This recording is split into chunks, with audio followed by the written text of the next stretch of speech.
Beyond Reason Radio.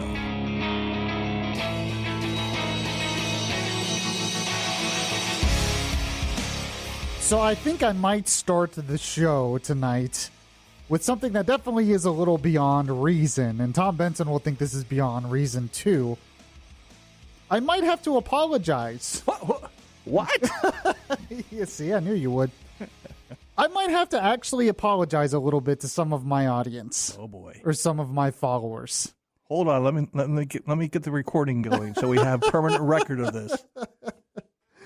Because, okay, so, man, there's so much to get to on the show today.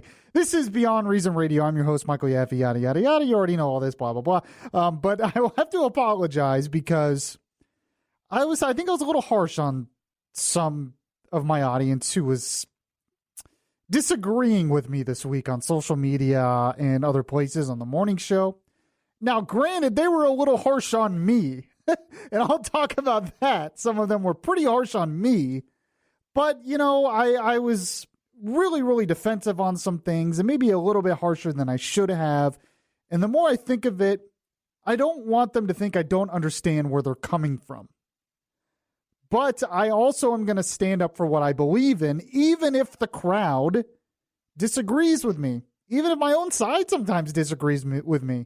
Even if it's easier to just go with the crowd, I think I might. I'm still going to stand up for what I believe in.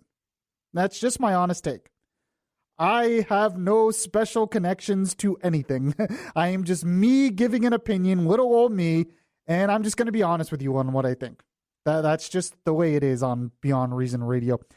By the way, also on Beyond Reason Radio, you heard his voice just a second ago, Mr. Tom Benson. What a great week this has been, I'll tell you. Seriously, reliving all this Apollo 11 memories. And, oh, well, yes. You know. Yeah, that is really cool, actually. We did a lot of that on PM Orlando this week, which I also host. You can catch the podcast of that on iHeartRadio, search PM Orlando. Great Apollo 11 stuff. I really wish I wish I could have made it out to the Cape, sometime this week, because I think that would have been really cool. That would have been the place to be. Yeah, exactly. By the way, I just noticed your Facebook post you posted earlier. Tom Benson, where you said you feel somewhat relieved. Oh, yeah, relieved and happy that Congress is gone home for a few weeks. Yeah, so we know how Tom Benson No damage. feels. They can't do any damage for the next few weeks. Right? I know. Like the government shut down? What? Oh, no. Wait a minute. Everything seems to be fine because this is America. Okay, so here's where I got to start this week because I started with my apology. I criticized Trump a lot this week. A lot more than a lot of my fellow radio hosts, fellow conservatives were willing to do. Now, granted, there was also a lot of conservatives that were willing to criticize Trump. I'm not the only one. If you follow Ben Shapiro, Matt Walsh, Guy Benson, a lot of these conservatives who even support Trump were pretty critical of some of the things he said this week. And of course, it all started with his tweet, which I have here on Sunday, where he said, "So interesting to see progressive Democrat congresswomen who originally came from countries whose governments are a complete and total catastrophe, the worst, most corrupt and inept anywhere in the world, if they even have a functioning government at all, now loudly and viciously telling the people of the United States, the greatest and most powerful nation on earth, how our government is to be run. Why don't they go back and help fix the totally broken and crime-infested places from which they came? They can come back and show us how it's done. These places need your help badly. You can't leave fast enough. I'm sure that Nancy Pelosi would be very happy to quickly work out free travel arrangements." Now, I am not one of these people who believes that Trump did this and had some grand strategy in mind to make them the face of the party when he did this. I just don't think that's how Trump is. I think he just thought of this and decided to tweet it. And I think part of it was actually to kind of just get into, because there was already controversy between the squad and Nancy Pelosi. And I think he just wanted to get in the middle of it and kind of defend Pelosi and did not expect it to go this way. And then afterwards, he kind of made it his strategy. Oh, I'm just trying to make them the face of the party. My first reaction was, can't this guy just go to church and lay off Twitter for a while? No, apparently not. But, later on, he said, all I was saying is that if they don't like the country, leave. Now, if Trump actually said that in his tweet, I would have defended that. I think that's fine. If you really hate the country, then leave. Okay, fine. The problem is, and I kept pointing this out to people, that's not what he said. That's not what he said in his tweet. What he said is they're from countries whose governments are a completing total catastrophe. Well, only one of them is. The other ones are not. They were born here. They're American citizens. The one who is from a country is also an American citizen. So to say go back to your country merely because of your heritage, I just don't think that's right. I don't think that's the moral thing to do. It would be like a Democrat telling Marco Rubio to go back to Cuba because they disagree on something. Mm-hmm. I just don't think that's the moral thing to do. I don't think that's how you win an argument. And then he said, they're telling the people of the United States, the greatest and most powerful nation on earth, how our government is to be run. Well, they're members of Congress. Part of their job is to tell the government how it should be run. So for me, it's kind of immoral to say to them, go back to your country because you're telling us how the government should run. I mean, I don't think that's correct. If he had just come out and said, if you don't like the country, leave it. They really hate the country. Fine. And I've noticed that a lot of conservatives out there are saying Trump's winning this argument. I'm going to go out on a limb. I'm not so sure. I'm really not, because I feel like he could have pointed out and made them the face of the party without going this far. I feel like he could have made them the face of the party many other ways, and they were already becoming the face of the party in a lot of ways. But I think he went too far in this tweet and instead made him the center of attention and made them victims. And I know a lot of people disagree with me on that, but that's what I believe. Now, things got even more heated this week. And by the way, I'm going to get to why I understand where people are coming from. But things got more heated this week during a Trump rally. Now, I actually have audio of that, Tom Benson. The Trump one cut was Trump at the rally. And then, of course, it wasn't really anything he said, but it was the chant coming back. Okay? So here it is. Omar has a history of launching vicious anti-Semitic screeds. So they're chanting, send her back, send her back. And I noticed on Twitter and stuff, there were a lot of people who were defending Trump all week saying, okay, this is not right. Telling the president to send someone back who is an American citizen, duly elected member of Congress, it's immoral. And I agreed with that. It is immoral to do that. Okay? And because I said that, I got blasted. I bet. Because I wouldn't defend Trump on this. I had people telling me I was milquetoast and weak. I had people telling me I'm turning into John Kasich, which we need to have a conversation about what really makes a moderate. To me, a moderate is someone who's moderate on policies. I'm not moderate on policies. I'm very, very conservative on policies. But I was called, I need to grow up. That was another one I hear. I hear that all the time, actually. That was from your mother. That was from your mother, right? Yeah, well, that was grow up, son. That was for different reasons. Oh, okay. But I heard I needed to grow up. But most of what I heard was whataboutism. I heard, the excuses I heard were, what about what the other side said? What about what the other side does? What about them? What about them? And I got to tell you, that is not an excuse to be immoral. You don't do immoral things just because the other side is doing immoral things. But I have to say, I understand where they're coming from. And that's what I had to apologize, because I want people to know that I do understand that type of thinking. And I want to tell you why. So I have some audio here, some examples of this. For instance, Ilhan Omar is kind of the center of all this controversy. She recently said something on the border crisis that, yeah, is pretty nasty, is definitely immoral. Here it is. Oh, sorry, did I not? We're saying there is zero option. And if you ever think that you have a chance, we're going to treat you worse than a dog. One of our members said to me, if there were dogs in those cages, every single member of Congress would vote to make sure that all of these cages didn't exist anymore. So we live in a society We live in a society and govern in a body that might value the life of a dog more than they value the life of a child who might not look like theirs. And that is completely sad. So she's telling Trump supporters, Americans, we live in a country, a society that treats dogs, likes dogs better than people of a different race. She just basically called us all racist because we want to secure the border. And we detain those who are coming in illegally. So when she says stuff like that, I'm like, okay, I understand why people are not as mad at Trump for what he said. And then AOC, as I like to call her, comes out. And after Trump puts out these tweets, she held a press conference with the other members of the squad. And she said this. I am not surprised when the president says that 4 sitting members of Congress should, quote, go back to their own country when he has authorized raids without warrants on thousands of families across this country.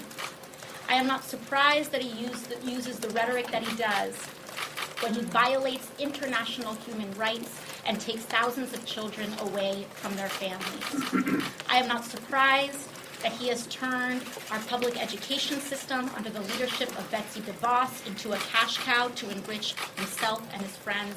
I am not surprised when he corrupts via the Secretary of Transportation. I am not surprised at what he's doing. So what she's basically saying there, she's not surprised at some of Trump's bad comments because, well, his policies are racist and bad. So if his policies are, so basically what she's saying to you is if you support Trump on things like school choice, on securing the border, on other policies, you're racist too, is what she's saying. And that's pretty nasty. That's worse or just as bad as what Trump was saying. So, like I said, I get why people are defensive of Trump when you hear stuff like that from members of the squad. And then after Trump disavowed the send her back chant, you think people would have said, okay, he did the right thing. But of course, no, the Trump critics couldn't do that. Don Lemon and Chris Cuomo on CNN, do you have that cut up there, the Lemon cut? They go through this whole thing where they want to prove that Trump really didn't mean it. So Trump does what he wants, disavows the chant, the send her back chant, and they still want to criticize Trump. Here's that exchange. So just bear with me. Don't say anything. Don't say anything and I'm going to start the stopwatch. Just don't say anything. Let's see. So because Trump didn't say anything during the chant for 13 seconds, they're going to be silent here for 13 seconds. Creative. Very good I idea. know. They're so clever. Here we go. That was 13 seconds. That was a long time, wasn't it? Long time. I had several different thoughts about you during that moment. Do you get my point? I do, 100%. And he's lying. He's lying because he liked it. He needs it at this point. Mm-hmm. And he could have stopped it, but he didn't. He wants those people to have their outrage fed, and then he wants the rest of us to think what he does isn't that outrageous. So they're still blasting him. Even though he made the right decision, according to them, it's still not good enough. He didn't really mean it or something. You know, I got blasted on both sides this week. I criticized Trump because I think his tweets and the chant was immoral. But I was also blasted on the left because I wouldn't call it racist. So they said, oh, well, you're just too afraid to call it racist. Call it racist. And the reason I didn't call it racist is because Trump could have easily said it about a white person. I wouldn't put it past Trump to. I'm surprised, Piers Morgan came out and criticized Trump this week. I could totally see Trump telling him to go back to his country and fix that country before he criticized ours. I could see him. Piers Morgan is white. That's why I didn't call it racist. I was giving Trump the tweets in themselves are not racist. You can interpret the intention and the motivation to be racist, but it's not racist. But it wasn't right. So when you criticize Trump, and the left calls you racist and all. So you support Trump and the left calls you racist. AOC says the country's racist. Omar says the country's racist and bashes the country. I understand then why. I understand why people get defensive of Trump because he's willing to fight back. That being said, we can't go down the road of being like them to defeat them. We can't go down the road of, well, they're immoral, so we can be immoral to fight back. We can't do that. You know, we talk about Antifa a lot and how they're promoting violence. And some people think, well, we should be violent back then. They deserve it. That's what they want. That's what they want. They want you to become them because it devolves into this chaos which they think benefits them. If we're going to be moral, being moral, doing the right thing is not about doing better relative to those around you.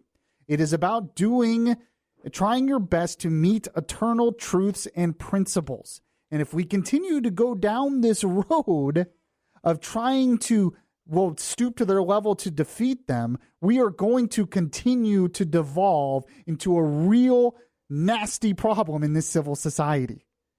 We have to take the moral high ground again, and we're not doing it. As bad as they are, we still have to be better. And I'm going to talk more about this when we get back. This is Beyond Reason Radio. I am your host, Michael Yaffee. We'll be right back. If you miss any of the show, you can download the Beyond Reason podcast on iTunes.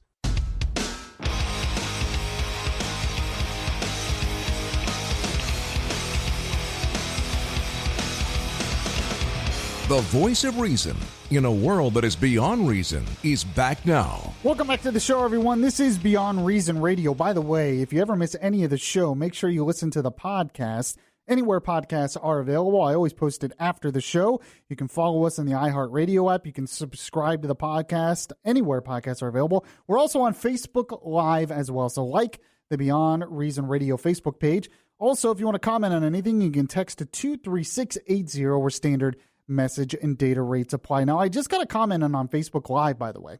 Someone who listens to the show all the time. And he said, yes, Trump crosses the line at times, but if it wasn't for that, we'd have Hillary. Now, this is the thing with that comment. I completely disagree. I understand that Trump beat Hillary, but we have to remember, Trump barely beat Hillary. Few thousand votes, really, in a few states is the difference. Lost the popular vote. I truly believe that most of those other Republican candidates could have beaten Hillary. I think Hillary was such a bad candidate that most of those candidates could have beat Hillary. Trump won with less votes than Romney got in 2012. So this whole idea that, well, Trump is great because he beat Hillary, no other Republican could have done that. You can believe that if you want. I don't see the evidence of that. But I also said your moral ground isn't his. And this is the point I'm making. Morality is not based on relative to those around you or your own morality, my truth. Morality is truth. And it's a standard that we have to meet no matter what else anybody does. If someone murders 12 people, I don't say, well, if I only murder 2 people, that's moral because that guy murdered 12 people. That's not how morality works. So that was just one of the points I wanted to make here. But like I said, I understand it because the left is so radical that we get defensive. But I'm just not going to be a guy who defends immorality just because the other guy is worse. I can't do that. That's not how that's against my Christian beliefs, but I just don't think that's how it works. And usually the argument I hear is, well, Trump fights back. We were losing for so long and now we're winning. But that's not true either. In the Tea Party movement, we totally took over Congress when Obama was president. We still run the Senate. We took over many state legislatures. This idea that we were losing until Trump came along, it's just not true. And I'm someone who supports a lot of what Trump is doing, and I do agree that Trump had the guts to do certain policies that many of the other Republicans didn't have the guts to do.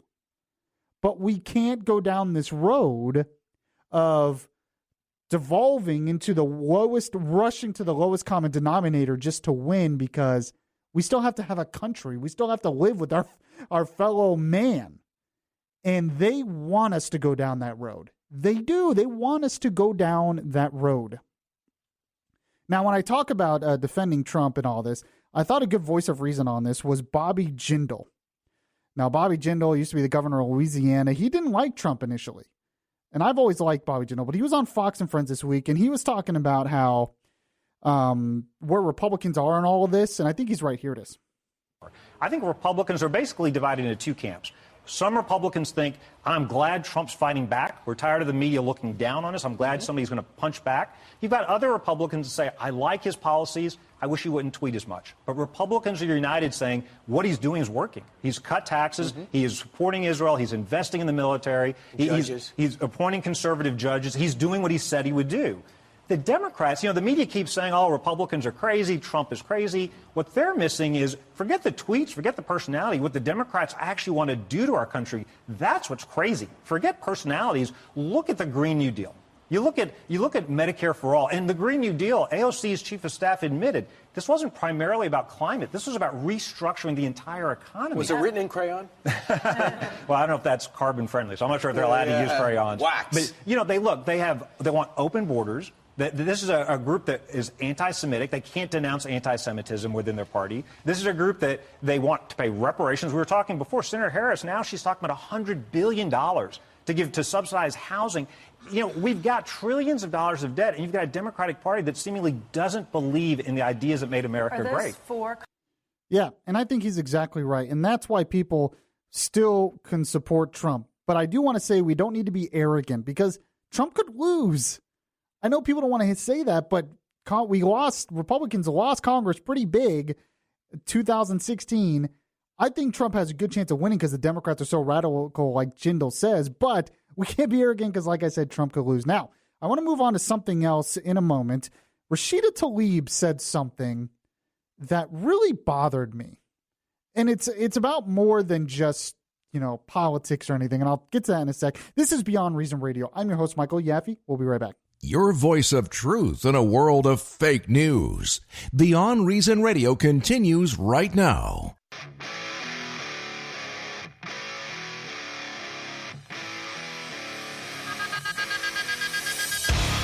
This is Orlando's Smart Talk Radio.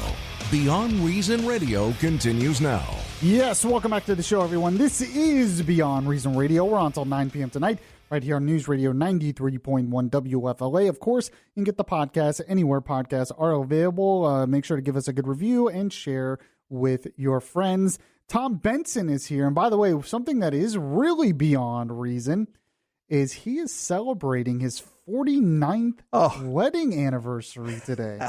Congratulations. Did my wife put you up to that? Yes. No. I just think it's amazing. People ask me how long I've been married. I said, I've been happily married 46 out of 49 years. Because I'm in the doghouse, some weekends, and it adds up over time. Well, I appreciate you still producing the show, even though it was your anniversary. My fun.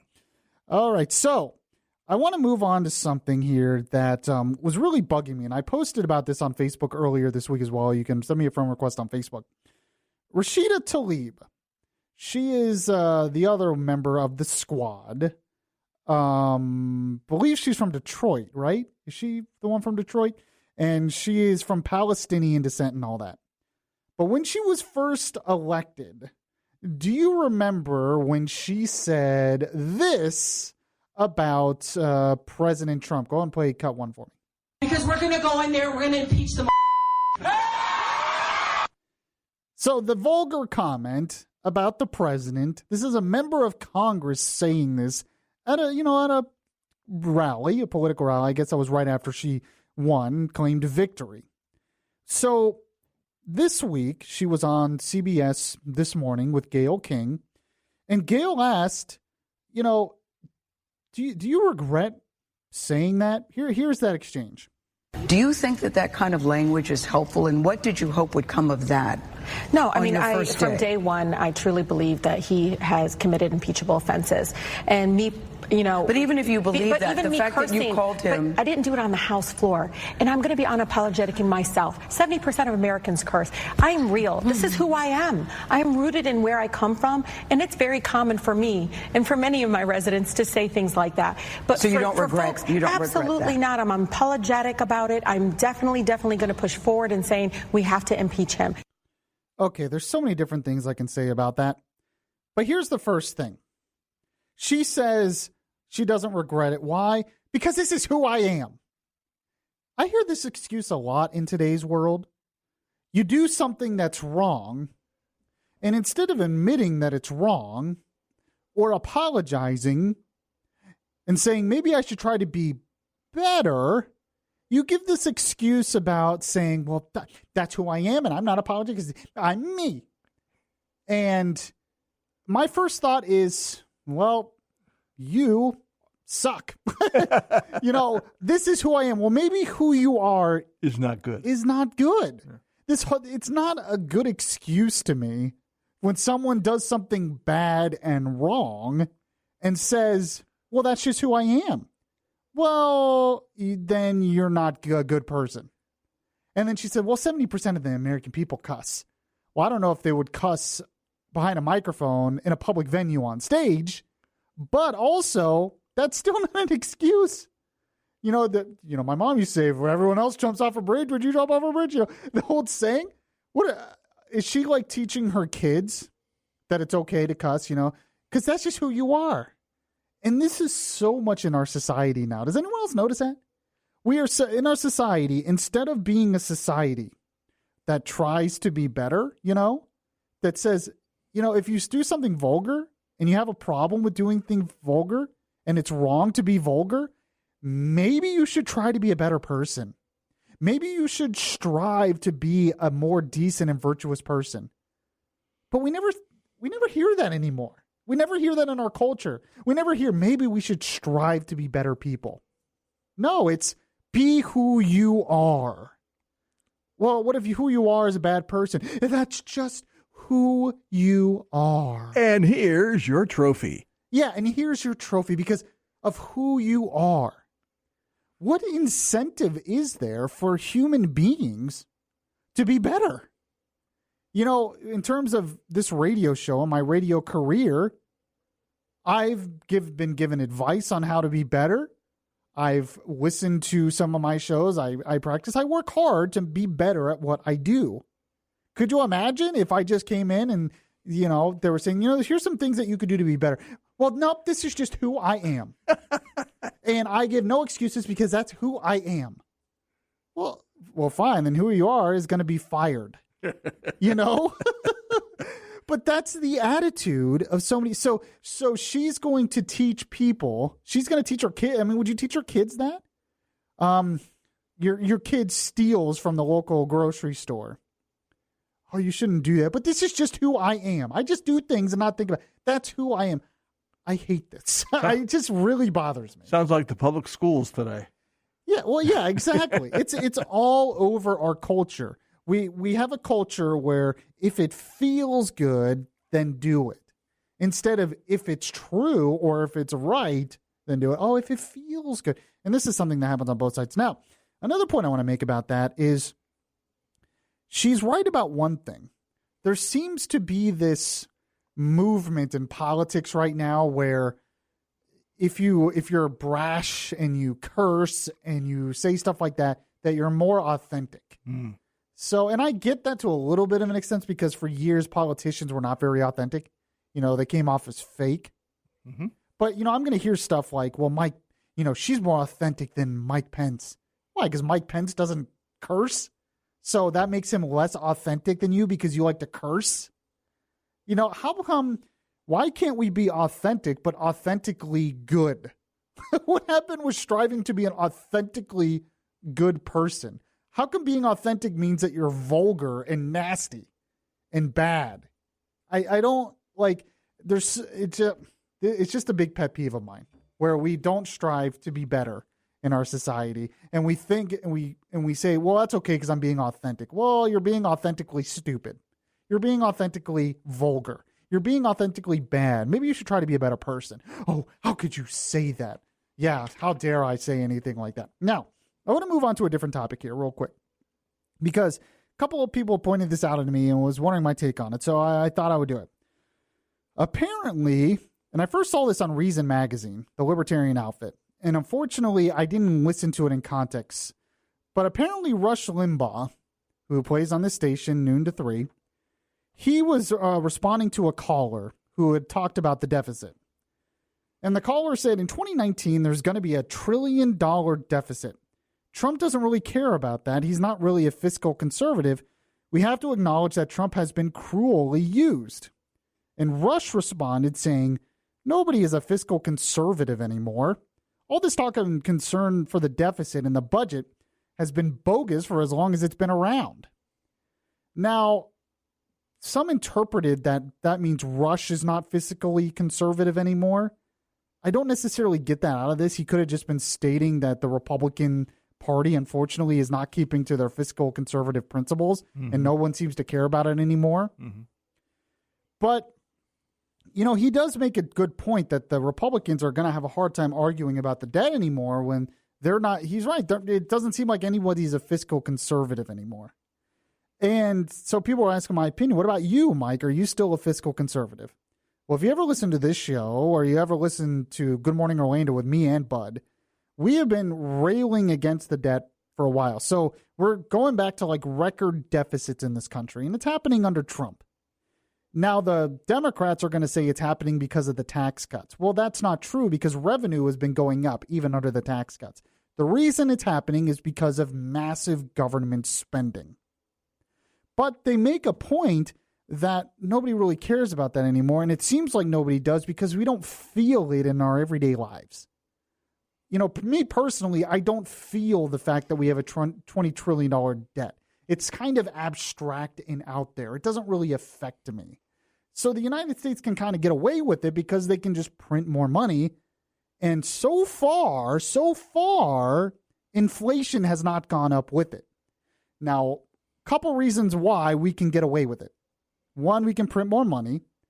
Two, luckily we live in still a mostly free market system. You know, I say mostly, not as good as it should be. And the free market system's pretty resilient. So when you have a problem like the debt, companies and stuff, inflation's not going to get out of hand because companies are learning to be a lot more productive. You know, that's why it's like when you raise the minimum wage or something, they're going to find another way to be more productive and not have to hire as many people, and it creates job losses and all that. But companies are going to figure out how to be more productive so products can stay cheaper, even though the value of the dollar isn't as much as it used to be or something. The other reason is because the dollar is the dominant currency in the world. So the fact that the dollar is the dominant currency in the world, other countries are not going to stop using that because we have $20 trillion in debt. As long as we keep paying our bills on it, even though we owe more bills, it's not much of a problem. But here's the thing I want to point out to you. And this is what really worries me. Because people say, don't worry about it. It's just an abstract thing. I feel like that's what a lot of people said in 2006 and 2007, right before the housing bubble burst.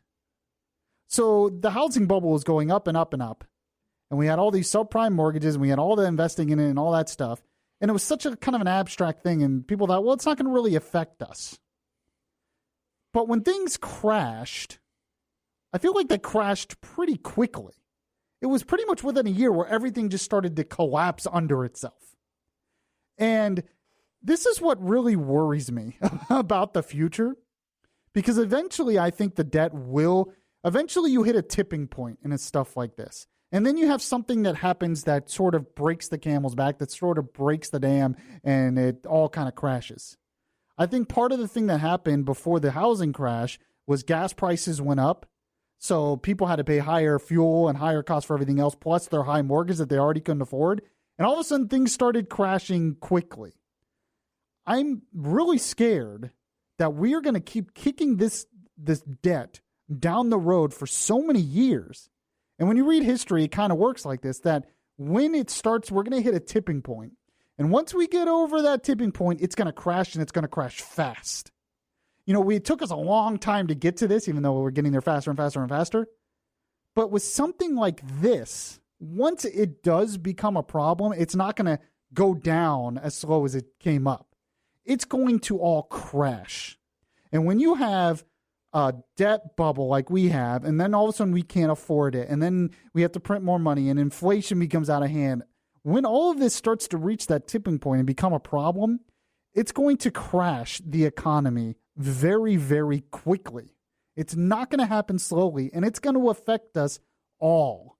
And the only ways to get out of it are going to be to raise taxes and to, I don't know, cut government spending. But, if things get so bad, that's how you get bad leaders in power and they take over and all. It could be a very big problem. This is why I'm like, while everyone else is kind of ignoring all of this, I'm like, okay, it hasn't affected us yet. Doesn't affect us in our daily lives. But one day we're going to hit that tipping point.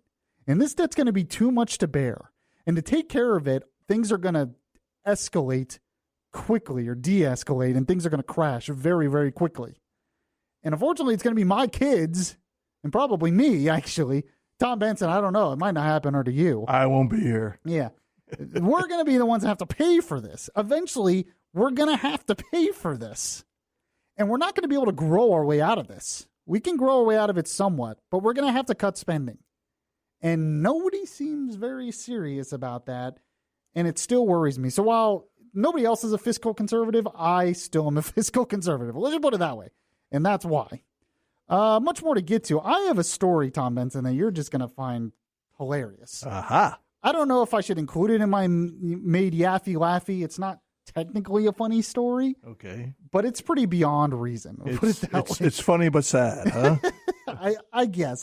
This is Beyond Reason Radio. I'm your host, Michael Yaffee. We'll be right back. The place where we talk faith, culture, and politics. Beyond Reason Radio continues.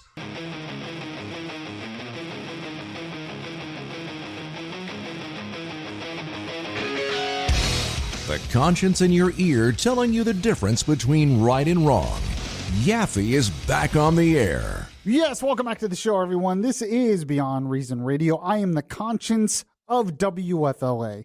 I am the conscience in your ear telling you the difference between right is wrong. So when you're going out on your daily lives and you see something that's beyond reason, you hear a little voice that sounds like Yaffee and says, that's beyond reason. You're the little angel on my right shoulder. Ooh. Can we record that and use that too? So I try to be anyway. I try to be. I don't know what the devil looks like. And maybe the devil looks like Tom Benson. I don't. I'm just kidding. By the way, Tom, there was so much that happened this week. Is there something I've missed? I just want to make sure I haven't missed a topic or anything that we should be talking about here.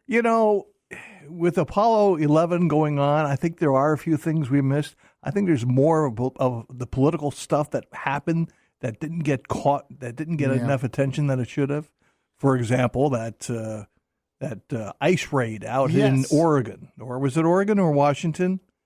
That got passed over by a lot of people. The ice raid? Or are you talking about the ice facility that was attacked? The ice facility that was raided, yeah. There was an Antifa guy, who tried to attack it. He had a gun. Mm-hmm. And he almost tries to blow up the place. And he's killed in the process. Yeah, now he's a martyr. Yeah, then Sean King comes out and says he was murdered and he was doing, what he was doing was like freeing the slaves. And you think about stuff like that and you're like, are these people literally asking for civil war?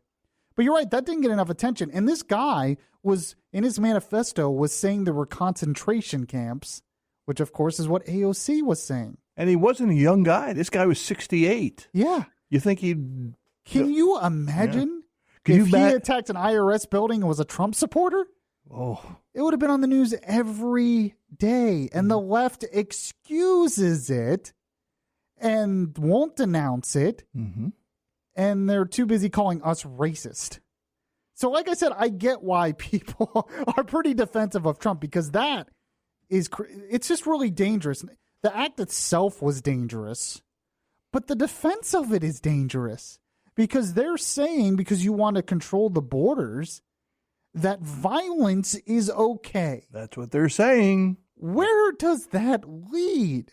This is what I talk about, though. They want us to fight them violently. They want to start a war.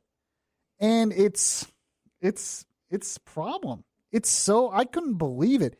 I've never respected Sean King, that guy, Black Lives Matter guy. But for him to come out and say that, I'm like, they're just boldly coming out and saying violence against the government is okay now for stupid reasons. It's sort of like the flooding Area 51. They can't stop us all, So the more people that join on the bandwagon is we're going to win. But I don't think so. Oh, that's stupid. I don't even know. I don't know where to go with the whole Area 51 thing. So I wanted to get to this story. I wanted to get your reaction to it because it just drives me crazy. Mm-hmm. Nothing drives me more crazy than this whole push to ban plastics everywhere. I hate it. The plastic straw thing. You know why we switched to plastics for everything? So we could stop spreading diseases. and stop killing trees. Yeah, and to stop killing trees. Yeah. So one thing that's happening is they're banning plastic straws. And then there was a story on this that talked about how some bars and restaurants are switching to reusable metal straws, thinking this is better. And I've seen those. You can buy them, and you have to buy the cleaner with them, and you have to clean them, and it's just a whole thing. But what's happening is while people are doing this, it's actually having a negative effect. Because it says here, some restaurants and bars have replaced their plastic straws with reusable metal variants. But there's a hitch. As the New York Post recently reported, customers keep taking the metal straws home with them. It says this leaves restaurants holding the short straw, so to speak. Metal straws are expensive. Perhaps $1 a piece, so replacement costs add up quickly. And it takes more. It says it might not be so problematic, and metal straws that customers walk off with get reused frequently, which, of course, spreads diseases. Not only that, but metal straws, they require mining plus large amounts of energy to convert into sheet metal and then fashion into a tube. Sure. So the metal straws, which we did to save the environment, hurt the environment more in the long run. That's right. And I'm thinking they're just going to want to ban all straws eventually. Because paper straw is the same thing. I know some places use paper straws. They're going to say that kills the trees. But there are some people who have medical needs that must use straws. Well, yeah, that's true. Well, they're just going to have to suffer for the planet. Oh, okay. Whatever. That's what you're going to hear. They just have to suffer to save the planet. And it's like the reusable bags. The reusable bags get dirty. If they get dirty, you got to wash them in a washing machine. If you wash them in a washing machine, that wastes water and uses energy, which they say hurts the planet. It's never going to be good enough. I'm just going to have my big gulp after the show. I don't care what these people say anymore. It's just hilarious to me. With your plastic straw and a plastic cup. Exactly right. Maybe even a styrofoam cup. That'll show them. Oh, talk about Beyond Reason. All right, I appreciate y'all listening to the show this week. If you missed any of the show, check the podcast anywhere podcasts are available. Follow me on Twitter at PMOWFLA. That's a Twitter handle at PMOWFLA. And I will catch you guys next time.